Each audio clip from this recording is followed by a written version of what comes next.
The first tick is in. The Nifty opens up, gap up. We're getting used to this now. Nifty up close to around 60 points. No sign of nervousness. There is nothing stopping the bulls right now. 19,300 has been conquered. We're up. For the markets, for a change today, mid-caps are actually underperforming. That's been the case for last 2-3 trading sessions. Strong day, isn't it? And, you know, galloping ahead, I think that's the right word to use. 100, 200 points for the last 3 days. 19,335. You know, basically above the upper end of the rising channel, which was at about 19,310. Hello and welcome to Markets Today, the show we track around 6 hours of the day's trading action in just 5 top headlines. I'm Rachel D'Souza. Let's get straight to the headlines for the day. Stock markets ended record highs for the third straight session. The sensex gains nearly 500 points to go past 65,000 mark. The Nifty remains comfortably above that 19,000 level. Auto sales hit a soft patch in June. Two-wheeler and passenger vehicle sales declined and missed street estimates. Commercial vehicles see growth in sales. The SGX Nifty is now GIFT Nifty. Derivative trade worth $7.5 billion moves from Singapore to Gujarat's Gandhinagar starting today. Ultratech's strong sales numbers lifts the stock. L&T Finance rises on announcement of a new MD and CEO. And Gujarat Gas is boosted by levy of import duty on propane, while a marquee order boosts Mazagon Dock. HDFC and HDFC Bank shares rally as their integration becomes effective. Morgan Stanley is bullish on HDFC Bank, puts an overweight call on the stock. Well, here's what we have lined up on the show for you. It's a power-packed one as always. In Market Opinion, we have Manish Gunwani, head equities at Bandhan AMC. And in big corporate voices, we have Rakesh Sharma, Executive Director at Bajaj Auto, Shashank Srivastava, Senior Executive Director of Marketing and Sales at Maruti Suzuki, and Vinod Agarwal of Eicher Motors. Well, let's get straight to the market action then. Dalal Street continues its bull run, closes at record highs for the third straight session. The Nifty and the Sensex both gained over 0.5%, closing in the green. Financials, well, they led the rally with the Nifty Bank Index ending nearly 1% higher. However, pharma and auto stocks dragged. The market capitalization of BSE companies rose to record highs of around 290 lakh crore. Prashant Nair joins us with a wrap of what transpired during the day. Prashant, over to you. Well, a new day and the market seems to find a new gear. You know, picked up pace once again. The market is galloping. It's not moving higher. It's not racing, but it's really galloping up. We are, I mean, new highs every day, substantially newer highs every day. That's the point. The change on the Nifty is up on your screen. The Nifty banks also did well. The Nifty bank was up almost about 1%, not quite at the high point of the day, but did outperform what the Nifty did today. Mid caps and small caps. Mid caps did sort of quieten down a little bit, and there wasn't very much. But the small cap index, no such problem. About 1 1/3% gain on the small cap index, even on a day like today. Market breadth was, 200, 250 stocks separated, gainers and losers. I'll come to broader market movers in a bit from now. Pockets of gains, banks, of course. PSU banks, perhaps there stood out particularly. Oil and gas and metals are the other two sectors. Pharma and IT. IT, of course, is going to be the first off the block, to which will report numbers. On the Nifty, gains coming through in names like Grasim, BPCL, Bajaj Finance, ITC, Reliance and State Bank of India doing very, very well. In the broader space, broader markets, lots of news-related names. L&T Finance, for example, new chap at the top. Suzlon, there was a broker initiation, big gains. BSC, there was a buyback announcement. Canara Bank, IDFC, there is something with regards to the merger with First Bank. JSW Energy, Strides, you had Latent View. ADF Foods, which has broken out into new all-time highs. Radico, Rate Gain continues to do very well. Shalby Hospitals and Himmat Singh Ka Seed, which was another very large gainer. Some pullbacks as well. So Bandhan Bank came under pressure. Persistent, Surya Roshni, 63 moons for the second straight session under pressure. Well, as I said, markets are galloping higher. We are at all-time highs. In the very short term, indicators do suggest that the market is getting a little overheated. So it's possible, with US markets and what they do, the market here does see a shakeout. No signal of that as yet.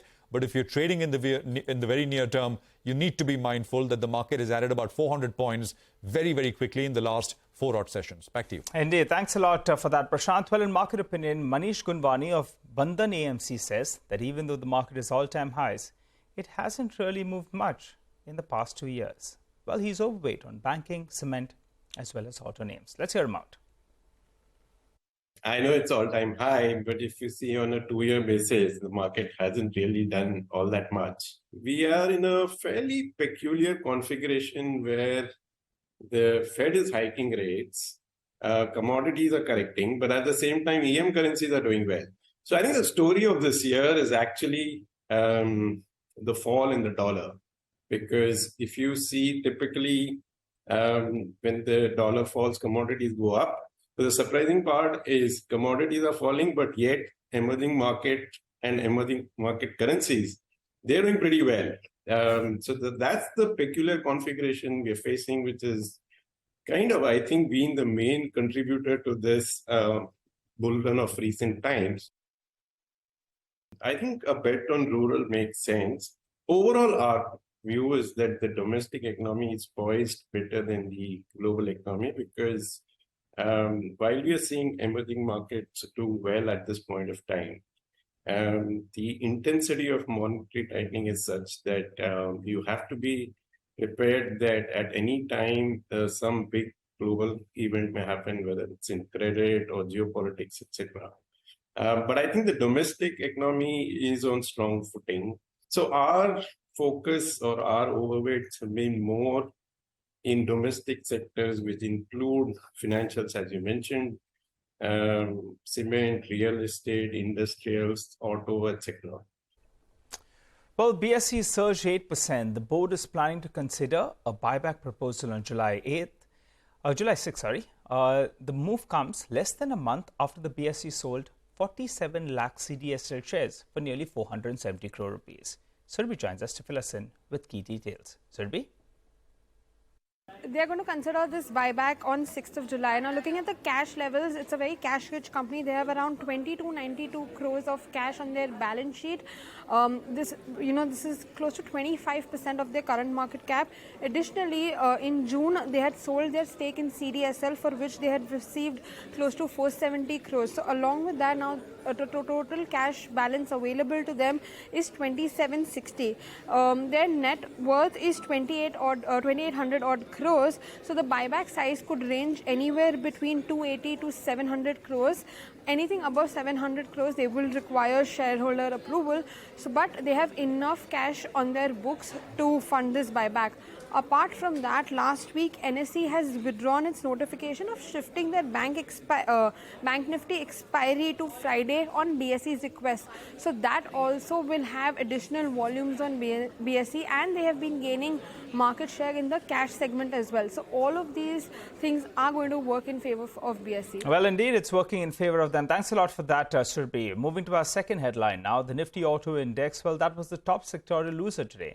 Big auto names like Bajaj Auto, Maruti, Hero MotoCorp and TVS, they all fell after their sales that they reported missed what the street was expecting for the month of June. Rima Tendulkar joins us to run us through the key highlights and the key numbers. Rima? Thanks so much for that. So broadly, two-wheelers, the mass market entry level has disappointed the street. So Bajaj Auto's total sales have fallen 2% on a year-on-year basis. Hero MotoCorp's total sales are down 10%. For TVS Motor, sales are up 3%, but again, lower than consensus expectations. For Bajaj Auto, if you get into the details, this time it's the domestic sales which have disappointed the street. Up until now, it was the exports which were lagging. But this time, domestic sales at 2 lakh units is down 12% on a month-on-month basis, while exports is on an improving trajectory, improving for the third consecutive month. As you rightly pointed out, it's the premium offering. So in the two-wheeler pack, it's Eicher Motors Royal Enfield, where the numbers are looking good. The sales have gone up by 26% on a year-on-year basis. Now moving on to the passenger vehicle. here the market leader is Maruti Suzuki. Maruti's total sales have actually come in very muted. It's down 2% on a year-on-year basis, and in 1.59 lakh units, it's the lowest sales that we've seen in this calendar year. What's hurting is the entry-level segment. Cars like Baleno, Celerio, Desire, Ignis, Swift, Wagoner, these are called the compact segment. That constitutes about 40% of Maruti's overall sales, and that's seen a fall of 17%. For Tata Motors, now Tata Motors has passenger vehicles. That's doing pretty well. Their auto segment, given their focus on SUVs, electric vehicles. In fact, electric vehicle sales in Q1 have doubled compared to Q1 of last year. But the CV business, the LCV business in that is hurting. So Tata Motors CV business has seen a fall of 8% in the month of June. And this follows a decline of 12% that it had in the prior month. Ashok Leyland's sales have gone up by 5%. For M&M, the auto business has done quite well. The total sales have gone up by 15.5%, and the tractor business too has beaten street expectations. M&M's tractor sales have gone up by 6% on a year-on-year basis, ahead of what the street was anticipating. Back to you. The June domestic sales in motorcycles being lower than May is inevitable because, in the north, there is a mini season of sorts during the period of May to early June or mid-June, which is driven by marriages. And therefore, there is nothing unusual about June being lower. And I would say that July, with the onset of monsoons in most parts of the country, would be lower than June. So it's as expected, actually. We would expect this to be a flat numbers this year overall. That is around that same 13.25 to 13.4 lakh is the annual volume in this segment. And regarding the June numbers, there is a decline, but we have to see it with respect to the fact that the Alto 800, which notched up about 13,000 numbers last year, was not there this year. It has been discontinued. And the numbers have been made up with Alto K10 to some extent. If you look at the industry, the growth is very good in, you can say, in the buses segment and in the heavy duty segment. But light and medium duty trucks are down a little bit. So exports are down quite a lot. So overall we have grown, and that's what is reflected in our numbers. Well, moving to the third headline trade, the SGX Nifty is now GIFT Nifty. Derivative trade worth $7.5 billion moves from Singapore to Gujarat's Gandhinagar starting today. Yash Jain, well, he's been on top of that. He was at the side. He joins us to fill us in with more details. Yash.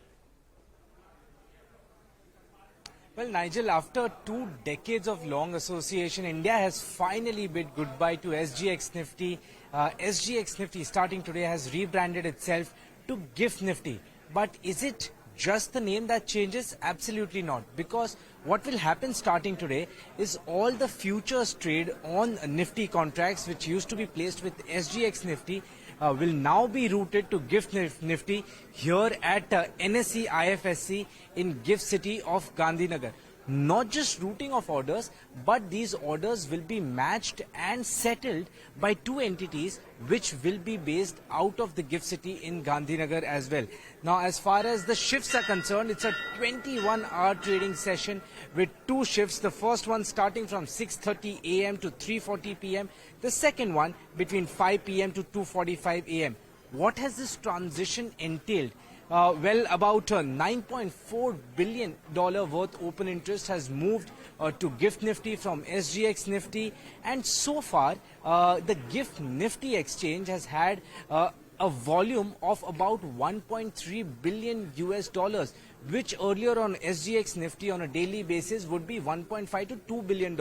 So in all possibility, we could get a very strong number on the volume front as far as the first day itself is concerned.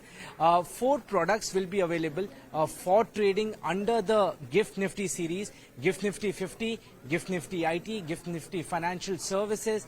Apart from that, Indian retail investors will not be able to trade on this particular platform, that is GIFT Nifty, but brokers which have clients in the form of high net worth individuals, non-NRIs, also the wealthy business houses, family houses of India will be able to trade as far as GIFT Nifty as an exchange is concerned?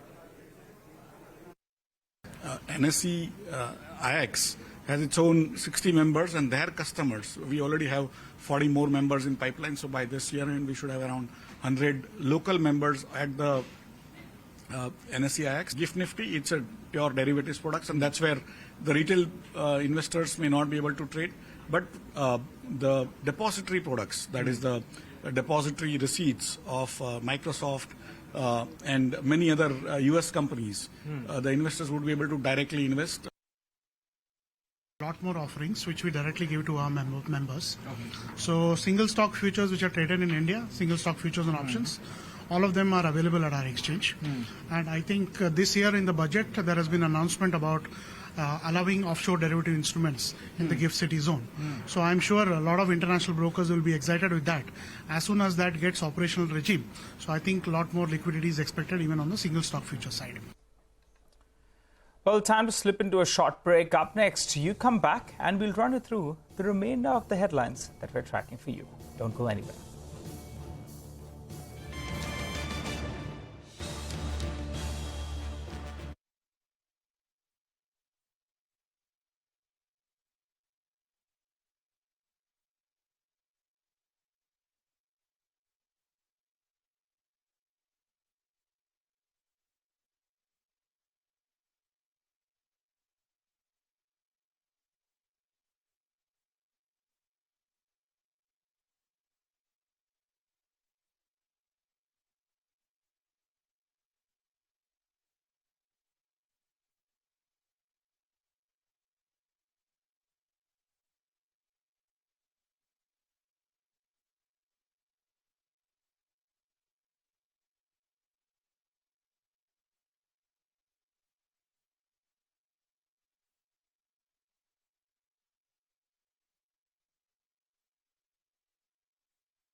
Welcome back. You're tuned in to Markets Today. Well, we've run you through a few of the headlines, but we have a couple of more that are in store for you. Which brings us to the fourth headline today. L&T Finance, well, it gained close to 7%.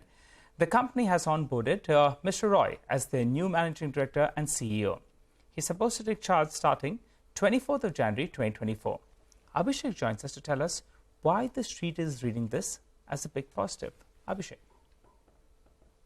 Well, looks like, the street has given up to the fact that change is good for L&T Finance. So, current MD and CEO, Mr. Dinanath Dubhashi, will superannuate on 30th April 2024. Dubhashi will also act as the special advisor to the chairman of the board during that period. So, Sudipta Roy will take over the company as its MD and CEO effective 24th of Jan 2024. Currently, he's serving as group head at ICICI Bank on the unsecured assets, cards, payment solution, consumer finance or other retail products as well. So under Mr. Dinanath's tenure, that is from 22nd of July 2016 to right now, the quarterly ROE is actually dipped from 9.8% to about 9.4%. The AUM has grown by a little under 40% in last 28 quarters. Gross NPA ratio has moved from 4.6% to 4.7%. It had hit a high of about 11% 11.7% in Q1 FY18. There is something called as defocus book that L&T Finance had formed, which was around 4,405 crore when Dinanath took over. It increased to as high as a little under 13,200 crore as of Q2 FY19, and right now is at just 328 crores. The AM had hit a high of about rupees 1 lakh crore in Q3 FY21, but since then to now it's declined more than 19,000 crore. We have Motilal Oswal who has written on the stock. They say that the announcement comes as a big positive for L&T Finance as it is tandem with its endeavor to transform into a retail franchise. So the stock currently trades at about 1.2 times FY25 price to book value, and Motilal Oswal see that increase to 1.5 in the near term and about 2x in the longer term. Back to you. Thanks a lot for that. Abhishek explains why the stock did so well today. Well, Gujarat Gas as well was higher in trade after the government hiked import duty prices by a sharp margin on propane for commercial use. Alternative fuel turning costlier is expected to give Gujarat Gas sales a bit of a booster shot. Sonal joins us to explain that to us. Sonal? Well, Gujarat Gas is in focus because the government has gone ahead. They've increased the import duty on propane to 19.25% versus 2.75%. This is on import of this good. This will be effective from 1st July 2023. Now, this would mean that propane price in India will have to be increased by 5 to 6 rupees per SCM. This is positive for Gujarat Gas because propane is a competition product. Because propane prices were lower for the last couple of months, it was giving a stiff competition to Gujarat Gas's commercial segment, leading to lower volumes there as well. But now there will be an offset because propane prices will have to be increased. Just to give you some perspective, before this import duty had set in, propane pricing was anywhere between 32 to 33 rupees per SCM. Gujarat Gas's commercial segment pricing was at around 38.6 rupees per SCM, which led to lower volumes in their commercial segment. And also in July, there was an expectation of a further price cut in propane as well. So for now, that has been taken care of. This would mean that Gujarat Gas will be able to do higher volumes in their commercial segment, and that's why the stock is on our radar today. Thanks a lot for that, Sonal. Well, in more stock-specific action, Mascon Dock Ship, well, that one surged close on 3.5% after signing a deal worth more than 2,700 crore rupees with the Defence Ministry. Vivek Iyer, he joins in to break that up for us. Vivek, tell us about the deal and what brokerages are making of it.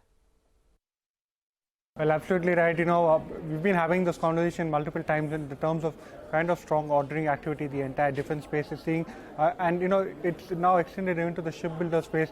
A lot of activity, a lot of ordering activity and new order inflows coming in.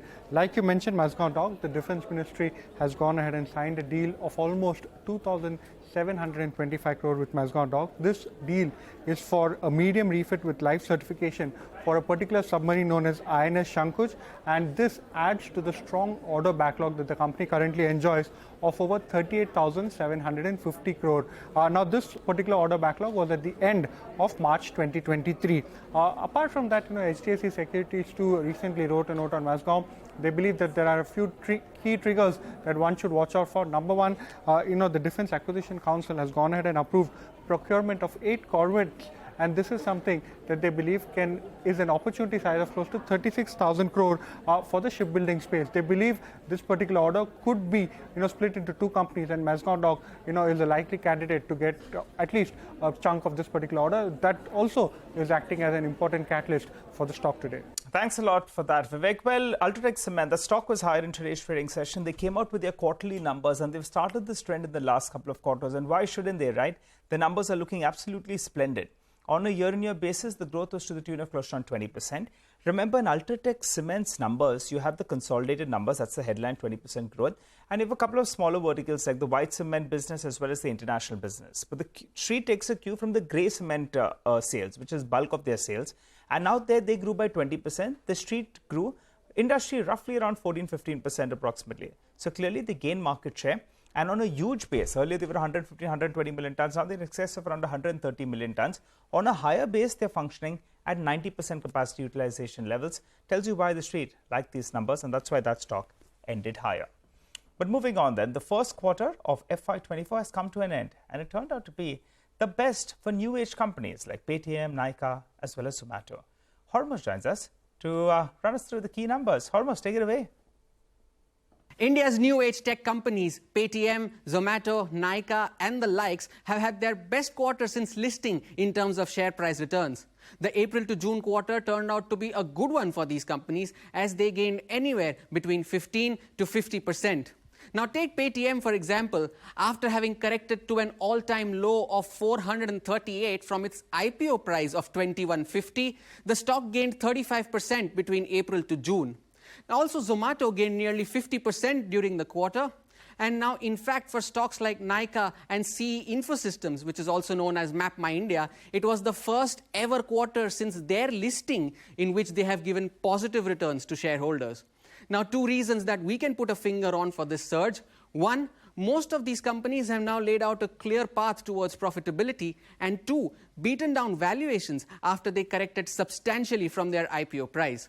Analysts are also warming up to these stocks. All of these names that I highlighted earlier have at least 70% of the analysts tracking them recommending a buy. Now hoping for potential upsides of anywhere between 5 to 25% on all of these stocks. But none of this takes away from the fact that most of these names, with the exception of Zomato, are trading well below their IPO price. Even after a 60% surge in 2023, Paytm, for example, is still 60% below its IPO price. If not anything more, all of this may have just served up companies lining up potential IPOs a lesson. It is important to price your IPOs right, otherwise the market is an extremely unforgiving place. Nonetheless, for those who bought these names at lower levels, they are sitting on healthy profits. But for those who are still having IPO shares, they may just have to wait a while longer. Interesting piece, Hormuz. Thanks a lot for that. Well, moving to the fifth headline today, HDFC and HDFC Bank, they rallied as the integration becomes effective. HDFC shareholders, well, they'll receive the bank shares on July 13th.